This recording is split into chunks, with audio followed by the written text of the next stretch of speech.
Blue line, BJJ, kid-friendly techniques. I'm in a grounded position. Clearly I'm in a bad spot. He's got me a head and arm control, could easily start moving into a head and arm triangle. So we've got two variations of how to get out of this position. One with him kind of moving away, one where we're gonna send him over the top. So this first one we're gonna look at, he's more than likely, if he's got me in this grounded position, gonna be trying to punch me. So as we go to look to secure this striking arm to stop me, near hand comes through, creates a C-grip on the bicep, tries to get into the crook of that elbow. Squeeze your elbows in tight to create downward pressure on his rib cage, help affect his breathing.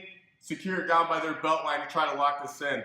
Then take my off hand, snake it underneath, just in order to replace that hand and now get a 2-on-1 grip on this striking hand so it can't hit me anymore.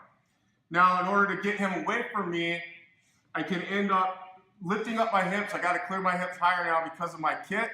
And what I want to do is try to get myself in line with him out this direction in order to push him back away here.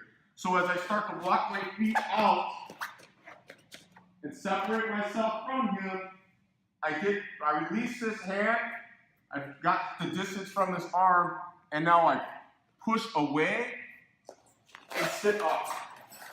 Knees come right through, clear the hand, and we move into a top position of advantage, and we can move into handcuffing or other ways to keep him secure. But now we've moved into a dominant position.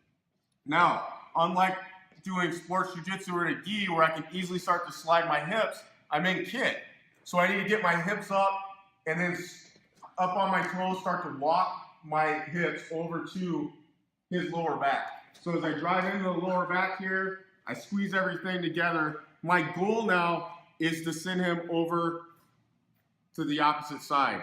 Now, we could muscle this through and send him this way, which is very hard and won't be effective or efficient. The efficient way is to put his head and shoulders over the top. So as I move my feet through, I get everything locked in, I now roll him over, putting his head and shoulders up over mine.